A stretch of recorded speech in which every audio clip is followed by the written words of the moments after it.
हमारा आज का टॉपिक है इलेक्ट्रिसिटी के अंतर्गत कूलम्स लॉ। पिछले क्लास में, पिछले लेक्चर्स में हमने चार्ज की प्रॉपर्टीज के बारे में बात किया था, पढ़ाई किया था। उसमें आज का जो टॉपिक है वो कूलम्स लॉ है। मगर कूलम्स लॉ के ऊपर हम बात कैसे करेंगे, ये भी चार्ज की प्रॉपर्टी से ही आता है। प्रॉपर्टीज ऑफ चार्ज में पहला और दूसरा बिंदु जब आप देखे थे उसमें क्या था, सजातीय आवेश, चाहे वो प्लस और प्लस हो चाहे माइनस माइनस हो, ये सजातीय आवेश है। चाहे विजातीय आवेश की बात करें, प्लस माइनस का कॉम्बिनेशन हो या माइनस प्लस का कॉम्बिनेशन हो, सजातीय आवेश एक दूसरे को प्रतिकर्षित करते हैं। अर्थात यह है कि कहीं पर यदि प्लस Q1 चार्ज और इस जगह पर प्लस Q2, ये दो आवेश हैं, ये दो आवेश एक दूसरे को हमेशा प्रतिकर्षित करते हैं। प्रतिकर्षण, चाहे इसकी बात करते हैं हम, एक आवेश हमारे पास Q1 प्लस में है और Q2 हमारे पास माइनस में है। ये दो आवेश भी किसी स्थान पर रखे हुए हैं तो ये दोनों एक दूसरे को आकर्षित करेंगे। यहां दो शब्द आ रहे हैं, एक प्रतिकर्षण की बात कर रहे हैं, एक इस स्थान पर आकर्षण की बात कर रहे हैं। प्रतिकर्षण या आकर्षण ये दोनों ही बल का एक प्रकार है। तो इसका तात्पर्य यह हुआ कि जब कभी भी दो आवेश एक दूसरे के नजदीक रखे जाएंगे, एक दूसरे के पास रखे जाएंगे, तो वो दोनों एक दूसरे के ऊपर किसी न किसी रूप में बल आरोपित प्रत्यारोपित करेंगे। आइदर वो एक दूसरे को अट्रैक्ट करेंगे या एक दूसरे को वो रिपल करेंगे। तो कितने मात्रा में वो अट्रैक्ट करेंगे, कितनी मात्रा में वो एक दूसरे को रिपल करेंगे, इनका जो गणितीय समीकरण है, मैथमेटिकल इंटरप्रिटेशन देने का काम किसने किया, कूलम्स ने किया। इसलिए उसने अपने इस पूरे स्टडी को, पूरे एक्सपेरिमेंट को एक लॉ के रूप में इंटरप्रेट करके बताया और उसको कूलम्स लॉ का नाम दिया। तो कूलम्स लॉ है क्या?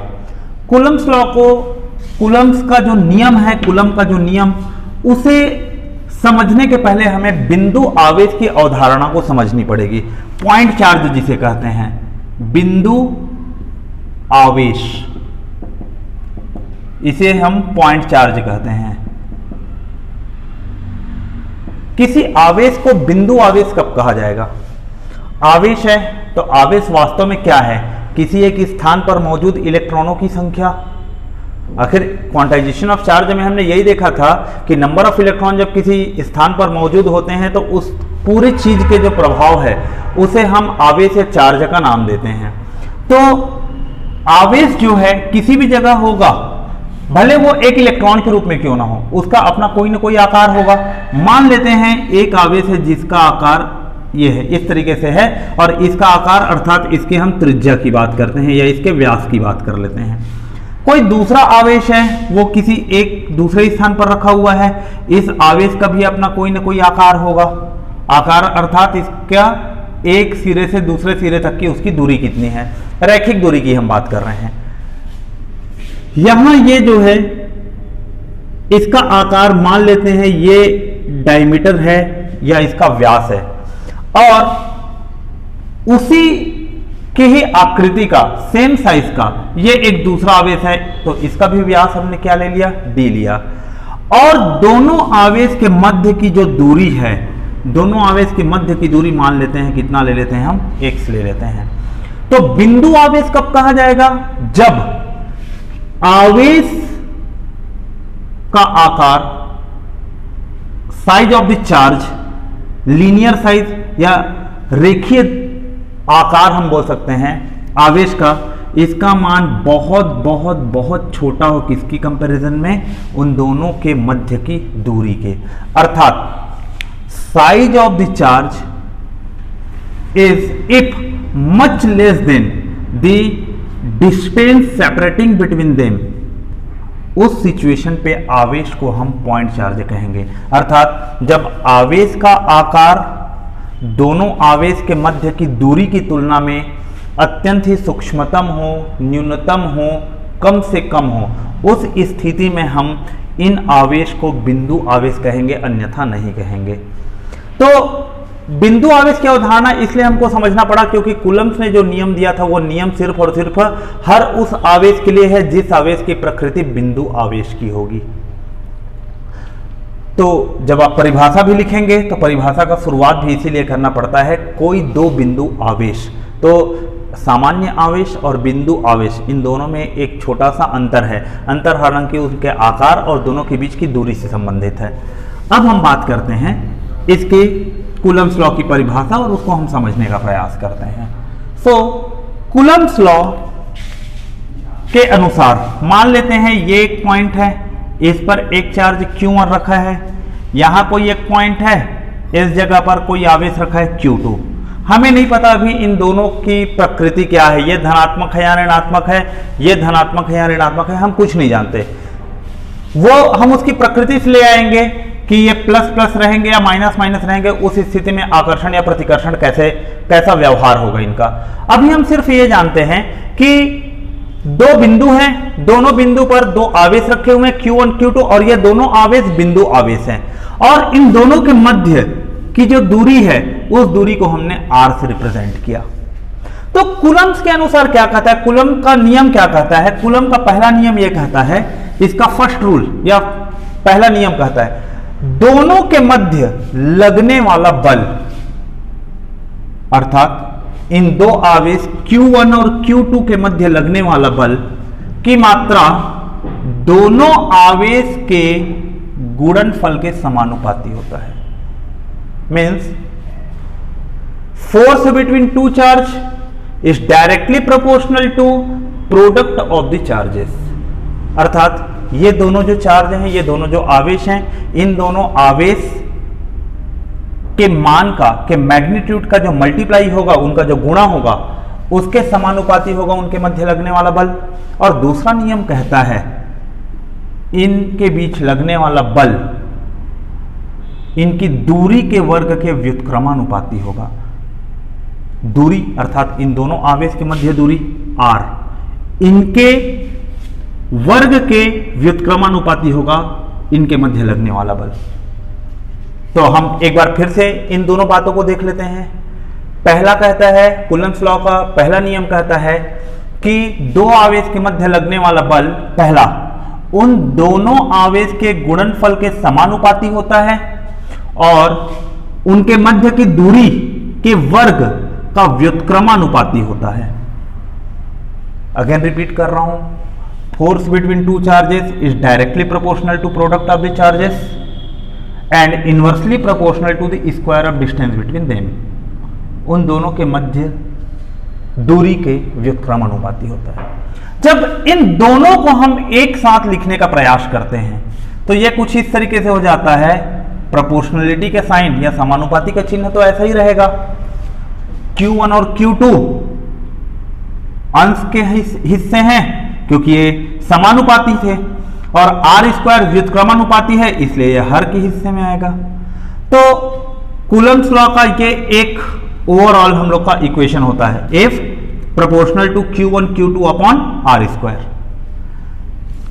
समानुपाती चिन्ह, समानुपाती चिन्ह वास्तव में उस चीज को बताता है कि दोनों पक्ष के मध्य का वो संबंध है।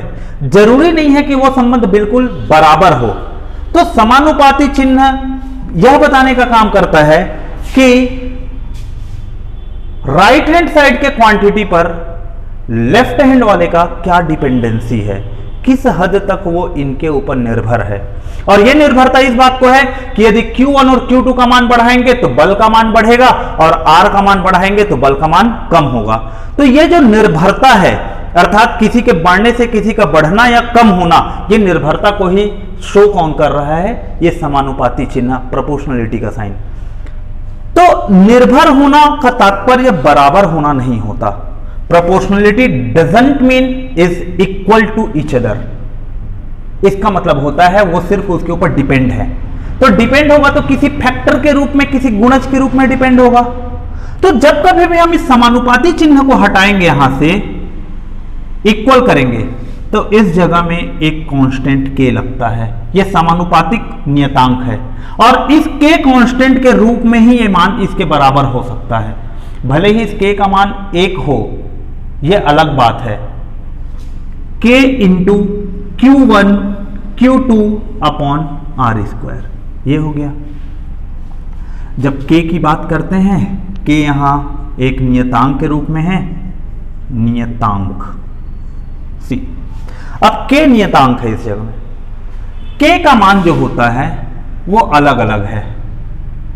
जब k के मान की हम बात करते हैं तो दो सिस्टम में बात करते हैं, एक है CGS सिस्टम में और एक है हमारा MKS सिस्टम में। MKS को ही हम SI सिस्टम भी कहते हैं। तो CGS सिस्टम में इसका मान होता है 1, मगर MKS सिस्टम में इस k का मान होता है, ये जो k है इसका मान होता है 9 × 10 की घात 9, 9 × 10⁹, या हम इसे और भी ऐसे लिखते हैं 1/4 पाई, और ये एक ग्रीक अल्फाबेट लेटर हमने इस्तेमाल किया एप्सिलॉन, इस तरीके से। इसका अर्थ यह हुआ कि k का मान, चूंकि हमारा पूरा फिजिक्स या दुनिया में जितनी भी चीज़ों की हम गणना करते हैं उसकी इकाई पद्धति में हम मूल रूप से जो स्टैंडर्ड यूनिट सिस्टम फॉलो करते हैं वो SI सिस्टम को फॉलो करते हैं, जो कि MKS पद्धति के ऊपर आधारित है। तो इस MKS पद्धति के लिए यदि हम k की मान की बात करेंगे तो k का मान क्या हो जाएगा हमारा 1/4 पाई एप्सिलॉन नॉट। ये अब इस k की वैल्यू को जब हम इस जगह रखेंगे, ये k का मान इस पॉइंट पर जब हम रखें तो F का वैल्यू क्या मिला, दोनों के बीच लगने वाला बल, अर्थात ये दो आवेश है, इन दोनों बिंदु आवेश के मध्य लगने वाले बल का मान F = 1/4 pi epsilon not into Q1 Q2/r²। तो ये कूलम्ब्स लॉ का मेन इक्वेशन है इस तरीके से। अब ये जो इक्वेशन है, इस इक्वेशन पर एक बात यहां हम देख रहे हैं कि k जो कांस्टेंट है, जिसे हमने नियतांक कहा हुआ है, इसमें 1 का वैल्यू सब जानते हैं, ये एक्सपेरिमेंटली फाइंड आउट है। ये मान 1 का वैल्यू 1, 4 का वैल्यू 4 है, पाई का वैल्यू 22/7 होता है, 22/7। मगर ये क्या है, इसका तात्पर्य क्या है, हम क्या समझें इसका अर्थ। एप्सिलॉन, ये जो ई जैसा चीज बना हुआ है उसके नीचे में शून्य लगा है, इसका अर्थ क्या है। हालांकि शून्य किसी कारण से लगाया गया है, उसके बारे में हम अभी डिस्कस करेंगे। ये इस एप्सिलॉन नॉट की हम बात करते हैं, ये ग्रीक अल्फाबेट है, इसको बोला जाता है EPSILON, एप्सिलॉन। एप्सिलॉन का सिंपल सा मीनिंग है, ये वह राशि है जो इन आवेश के मध्य मौजूद जो माध्यम है, भाई दो आवेश है, दो आवेश कहां रखे हो सकते हैं, दो आवेश के बीच में वैक्यूम हो सकता है, दो आवेश के बीच में कोई एयर हो सकता है, दो आवेश के मध्य हाइड्रोजन गैस हो सकता है, नाइट्रोजन गैस हो सकता है, पानी हो सकता है, कांच हो सकता है, कोई मेटल का प्लेट हो सकता है, कुछ भी हो सकता है। अर्थात इसके मध्य मौजूद ये जो माध्यम है, इस माध्यम की प्रकृति को बताने के लिए इस राशि का प्रयोग किया जाता है। कि भाई कूलम्ब्स ने तो बोला कि दो आवेश जब एक दूसरे से r दूरी पर सेपरेटेड रहेंगे तो उनके मध्य इतनी मात्रा में बल लगेगा। तो उसने इस बात को भी बताया कि इन दोनों आवेश के मध्य मौजूद जो माध्यम है, जो मीडियम है, ये मीडियम इन दोनों के बीच लगने वाले बल को कैसे प्रभावित करेगा। तो इस माध्यम की भी तो अपनी कोई प्रकृति होगी, जिस प्रकृति के कारण, जिस नेचर के कारण वो इनके मध्य लगने वाले बल को प्रभावित करेगा, और कितनी मात्रा में प्रभावित करेगा, या वो क्या प्रकृति है माध्यम की, इस माध्यम का जो नेचर है उसका जो क्वांटिटी के रूप में हम उसको डिस्क्राइब करते हैं, उसी को ही एप्सिलॉन कहा जाता है। और इस एप्सिलॉन को बोला जाता है permittivity.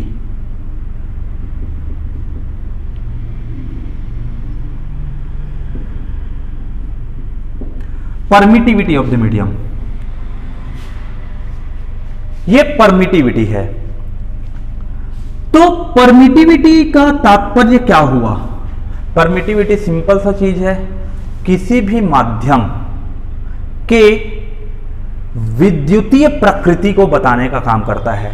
Electrical characteristic of any medium is described by this quantity epsilon. और ये जो एप्सिलॉन होता है इसका मान 8.85 × 10⁻⁻12 होता है। हम इसकी इकाई के बारे में थोड़े समय में चर्चा करेंगे, अभी हम इनके न्यूमेरिकल वैल्यूज के बारे में बात करते हैं। 8.85 × 10⁻⁻12। अब ये एप्सिलॉन है, इसके नीचे में शून्य लगा हुआ है, एप्सिलॉन नॉट जिसे कहते हैं, ये इस बात के लिए होता है कि ये जो मान है हमारा, ये एप्सिलॉन नॉट, ये वैक्यूम की प्रकृति को बताता है। वैक्यूम अर्थात वैक्यूम बोल ले या एयर बोल सकते हैं हम, मगर यदि इनके बीच में कोई और माध्यम होगा तो हम उसे सिर्फ और सिर्फ एप्सिलॉन से रिप्रेजेंट करते हैं। एप्सिलॉन का तात्पर्य है कोई भी माध्यम हो, चाहे हम इसमें एम लिखना चाहें तो ठीक है मीडियम के लिए, और कई जगह पर नहीं भी लिखा जाता, हम उसको केवल एप्सिलॉन से रिप्रेजेंट करते हैं। सो एप्सिलॉन या एप्सिलॉन ऑफ एनी मीडियम हम बोले, इसका तात्पर्य है इन दोनों के बीच में मौजूद कोई भी माध्यम। वो माध्यम आपका कोई विशेष प्रकार का गैस हो सकता है, वो माध्यम पानी हो सकता है, कांच हो सकता है, उनके बीच रखे हुए कोई धातु के टुकड़े हो सकते हैं, कुछ भी हो सकता है। मगर जब इसकी बात करते हैं एप्सिलॉन नॉट की, इसका अर्थ है कि इन दोनों के बीच में या तो इन दोनों के बीच में केवल और केवल वैक्यूम है। एयर उसके इक्विवेलेंट है, इसलिए एयर को भी हम एप्सिलॉन नॉट के लिए लेते हैं। तो इसका तात्पर्य समझ में आ गया होगा। ये माध्यम के विद्युतीय प्रकृति को बताने का काम करता है। हर माध्यम का 3 प्रकृति होता है। किसी भी माध्यम के विद्युतीय प्रकृति को बताने का काम किया जाता है, किसी भी माध्यम के लिए उसके विद्युत प्रकृति को बताने का काम करता है एप्सिलॉन। उसके चुंबकीय प्रकृति को बताने का काम करता है म्यू, और उसके लिए प्रकाश की प्रकृति को बताने का काम करता है रिफ्रैक्टिव इंडेक्स अपवर्तनांक, जिसे हम ईटा से रिप्रेजेंट करते हैं। ये 3 चीजें हैं। हालांकि विद्युत और चुंबक इन दोनों का ज्वाइंट होकर ही बनता है प्रकाश के बारे में। तो ये जो 3 बातें हैं, यदि इनको हम अपने सामान्य भाषा में समझने का प्रयास करें तो सिंपल सी बात है, कोई भी माध्यम हो, उस माध्यम की विद्युतीय प्रकृति को बताने का काम करता है एप्सिलॉन, उस माध्यम के लिए चुंबकीय प्रकृति बताने का काम करता है म्यू, और उस माध्यम के प्रकाश की प्रकृति को बताने का काम करता है ईटा, जिसको हम रिफ्रैक्टिव इंडेक्स या अपवर्तनांक कहते हैं। तो ये इतने सारे जो चीजें हैं, ये कूलम्ब्स लॉ से रिलेटेड थी। तो कूलम्ब्स लॉ को फिर से 1 मिनट में हम यदि रिकॉल करें, कूलम्ब्स लॉ वैलिड है बिंदु आवेश के लिए। बिंदु आवेश किसे कहा जाता है? जब आवेश का आकार दोनों आवेश के मध्य की दूरी की तुलना में अत्यंत ही सूक्ष्मतम या न्यूनतम हो, तो उस स्थिति में आवेश को हम बिंदु आवेश कहते हैं। अब जब कभी भी 2 बिंदु आवेश किसी दूरी r से सेपरेटेड हैं, तो उनके मध्य लगने वाला बल पहला आवेश के गुणनफल के समानुपाती होता है और उसके दूरी के वर्ग का व्युत्क्रमानुपाती होता है। इस तरीके से इन दोनों स्टेटमेंट को बनाकर ये एक फॉर्मूला आता है, और ये फॉर्मूला हमारा कूलम्ब्स लॉ का स्टैंडर्ड फॉर्म है। F = 1/4 pi epsilon not into Q1 Q2 by R square. यहां अब सभी चीजों का अर्थ समझ में आ गया होगा। 1, 4 एंड पाई ये न्यूमेरिकल वैल्यूज हैं। एप्सिलॉन नॉट माध्यम की प्रकृति को बता रहा है, और इसका वैल्यू केवल माध्यम के ऊपर डिपेंड करता है। Q1 Q2 2 आवेश हैं और R उनके मध्य की दूरी है। ये था कूलम्ब्स लॉ के बारे में।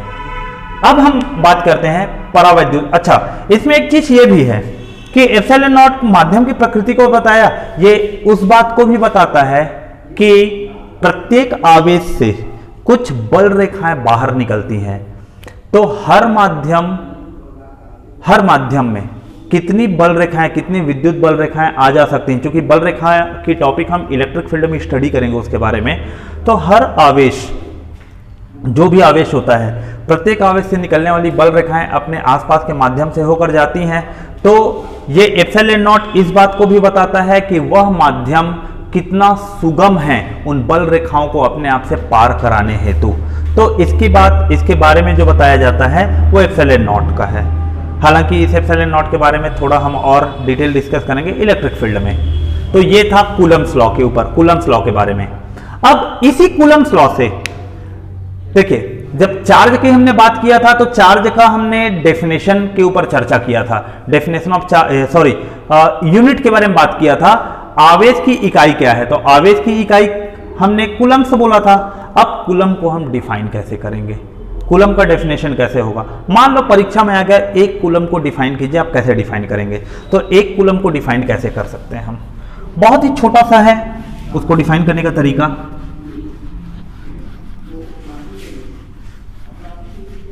तो अब हम बात करते हैं आगे, एक कूलम को परिभाषित कैसे किया जाए।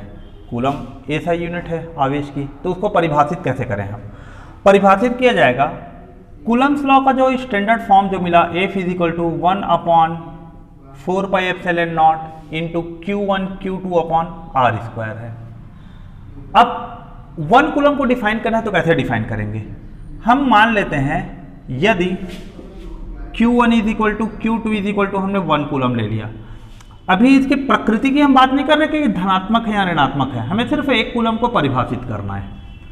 तो ये 1 कूलम हमने लिया और उन दोनों के बीच की दूरी को हमने 1 मीटर ले लिया, और इतना जो मान है इसका वैल्यू होता है 1/4πε0, इतने का मान होता है 9 × 10⁹।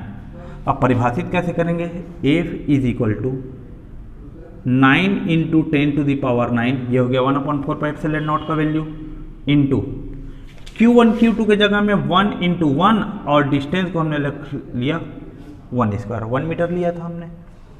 तो जब आवेश के मान को हम एक एक कूलम लेते हैं और उन दोनों के बीच की दूरी को जब 1 मीटर लेते हैं, तो इन दोनों आवेश के मध्य लगने वाले बल का मान कितना हो गया, 9 × 10⁹। यहां आप देखेंगे F = मिल गया 9 × 10⁹ न्यूटन। तो 1 कूलम कब कहा जाएगा किसी आवेश को, जब दो आवेश जो समान मात्रा के हैं इकाई दूरी पर रखे हुए हों और उनके मध्य 9 × 10⁹ न्यूटन का बल आरोपित हो। उस स्थिति में आवेश की मात्रा को हम 1 कूलम कहेंगे।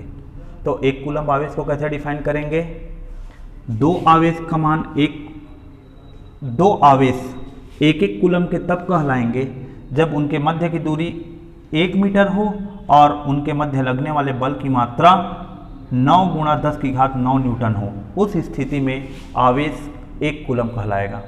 अब ये जो बल है आकर्षण का भी हो सकता है, प्रतिकर्षण का भी हो सकता है। ये आकर्षण और प्रतिकर्षण किसके ऊपर डिपेंड करता है, दोनों आवेश की प्रकृति पर। हो सकता है ये प्लस में हो, ये प्लस में हो तो दोनों एक दूसरे को प्रतिकर्षित करेंगे, ये दोनों माइनस में हो तो भी प्रतिकर्षण करेंगे, प्लस माइनस हो तब इनके मध्य आकर्षण होगा। तो ये 1 कूलम को परिभाषित करने की बात थी। तो ये था कूलम्स लॉ को लेकर बातें। अब जो टॉपिक आता है वो है डाइलेक्ट्रिक कांस्टेंट, परावैद्युतांक जिसे हम कहते हैं। परावैद्युतांक कैसे समझेंगे, अभी ε0 के बारे में हमने बात किया।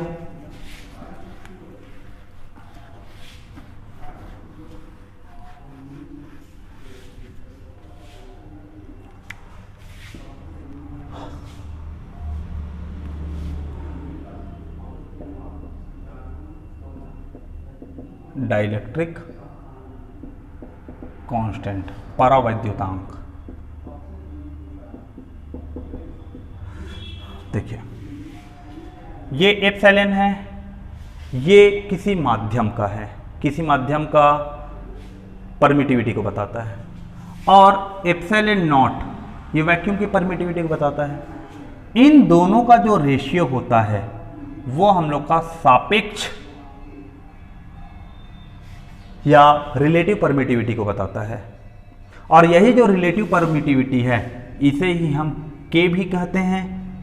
ये इस K से भिन्न है, 1/4πε0 इस K से ये भिन्न है। कई पुस्तक में इसको K से भी रिप्रेजेंट करता है, कई पुस्तक में इसे केवल εr से रिप्रेजेंट करता है, और यही जो है ये कहलाता है परावैद्युतांक। तो परावैद्युतांक का तात्पर्य क्या हुआ, परावैद्युतांक को हम कैसे परिभाषित करेंगे। एप्सिलॉन इसे एब्सोल्यूट परमिटिविटी कहते हैं, अपॉन परमिटिविटी ऑफ वैक्यूम अर्थात निर्वात की परमिटिविटी की बात कर रहे हैं। इन दोनों का जो अनुपात होता है, ये दोनों का अनुपात ही रिलेटिव परमिटिविटी कहलाता है, और यही रिलेटिव परमिटिविटी परावैद्युतांक कहलाता है। परावैद्युतांक जो है εr, इसके बहुत भिन्न भिन्न मान हैं। जब εr की बात करते हैं, ये जब वैक्यूम की हम बात करेंगे निर्वात की, तो निर्वात के लिए इसका मान होता है 1। जब इसका हम बात करते हैं वायु हेतु, तो वायु के लिए इसका मान होता है 1.006। इसी प्रकार से ये आगे बढ़ते जाता है। जब इसे आप जल की बात करेंगे तो जल के लिए इसका मान होता है आपका 80। अब इसे आप कैसे एक्सप्रेस करेंगे, कैसे आप बताने का प्रयास करेंगे? जैसे देखिए एप्सिलॉन अपॉन एप्सिलॉन नॉट का वैल्यू k होता है, परावैद्युतांक होता है। तो जब बल के रूप में हम बात करेंगे इसे, तो बल के रूप में किस तरीके से बात किया जा सकता है? जब आप इसे बल के रूप में समझेंगे कि ये दो आवेश है Q1 और Q2। पहली स्थिति में जब इनके मध्य का जो माध्यम है ये निर्वात होगा तो उस स्थिति में इनके मध्य लगने वाला बल क्या हो जाएगा? F is equal to 1/4πε0 into Q1 Q2 upon r² हो गया। अब जब इनके मध्य हमने कोई दूसरा चीज रख दिया, निर्वात ना रख के अब हम यहां कोई माध्यम रख देते हैं। जब माध्यम रखेंगे उस स्थिति में ये F क्या हो जाएगा? 1/4πε into Q1 Q2 upon r²। अब दोनों समीकरण को हमने डिवाइड कर दिया एक दूसरे से। ये जो है हमने इसको F लिया और इसको कोई माध्यम के लिए तो Fm कर दिया। फोर्स जब किसी माध्यम के बीच में रखा हुआ है, जब इन दोनों को हम डिवाइड करेंगे तो उसी स्थिति में क्या होगा? 1/4π ये कैंसिल आउट हो जाएंगे, ये और ये भी कैंसिल आउट होगा। ये एप्सिलॉन बिल्कुल ऊपर चला जाएगा, अर्थात F अपॉन Fm का मान एप्सिलॉन अपॉन एप्सिलॉन नॉट हो जाएगा। और एप्सिलॉन अपॉन एप्सिलॉन नॉट का जो वैल्यू होता है ये रिलेटिव परमिटिविटी के बराबर होगा, या यही वैल्यू किसके बराबर होगा? K के बराबर होगा। तो देखिए मान लेते हैं कि दोनों के मध्य हमने क्या रखा? जल को रखा। दोनों के मध्य जो माध्यम है, ये माध्यम कितना है? ये माध्यम मान लेते हैं क्या है? जल है। और पहले वाली स्थिति में ये माध्यम क्या था? हम लोगों का निर्वात था। ये पहली स्थिति में निर्वात और दूसरी स्थिति में हमने इसको क्या ले लिया? जल ले लिया। तो अब आप देखिए कि पहली स्थिति को जब निर्वात लिए थे हमने, तो इसी स्थिति में ये K है, तो निर्वात के लिए K का मान होता है 1। तो F बराबर F0, ये दोनों ये माध्यम है, F is equal to Fm हो गया। अर्थात ये देखेंगे F बाई Fm का वैल्यू कितना हुआ? 1 हुआ। 1 कब हुआ? जब हमने उसको माध्यम क्या लिया है? निर्वात। अर्थात दोनों बल का मान क्या होगा? बराबर होगा। मगर जब हम इसे जल ले लेते हैं दूसरी स्थिति में, तो जब जल की बात करेंगे तो F अपॉन Fm का वैल्यू K, और K का मान जल के लिए कितना होता है? 80 होता है। तो इस स्थिति में F का वैल्यू कितने के बराबर होगा? Fm इंटू 80 के बराबर होगा। या इसको ऐसे भी लिख सकते हो Fm बराबर F बटा 80। इसका तात्पर्य क्या हुआ? दो आवेश के मध्य लगने वाला बल जब उसे हम जल पे रखते हैं वो कितने के बराबर होगा? दो आवेश के मध्य लगने वाला बल के 1/80 के बराबर होगा जब हम उन दोनों आवेश को निर्वात में रखते हैं। तो परावैद्युतांक का यही खेल है। जैसे जैसे माध्यम का परावैद्युतांक बढ़ते जाता है, उनकी जो विद्युत जो क्षमता है, विद्युतीय प्रकृति है, वो घटते जाती है। तो परावैद्युतांक या डाई इलेक्ट्रिक नाम ही इसमें लग गया है। डाई इलेक्ट्रिक या परावैद्युतांक मतलब विद्युत से दूर हटा रहे हैं उसकी प्रकृति को। मगर एप्सिलॉन की बात करेंगे तो यह भी वही चीज है, ये एक माध्यम की विद्युतीय प्रकृति को बताता है। अर्थात ये बात हुआ कि किसी भी माध्यम को अच्छा विद्युतीय होने के लिए एप्सिलॉन नॉट का वैल्यू कम से कम होना चाहिए, ये बात। अब ये हम लोग का कूलम्ब्स लॉ से रिलेटेड पूरी बातें यहाँ पर कंप्लीट हो चुकी है। एक छोटी सी बात बच गई है, वो है कूलम्ब्स लॉ की कमियां। कूलम्ब्स लॉ का लिमिटेशन क्या क्या है? तो लिमिटेशन की हम बात करते हैं, कमी की बात करते हैं, तो इसके लिमिटेशन में इसकी कमी हम बात कर लें। इसकी कमी क्या क्या हो सकती है? तो इसकी कमी है, पहले कमी अर्थात लिमिटेशन या कमी।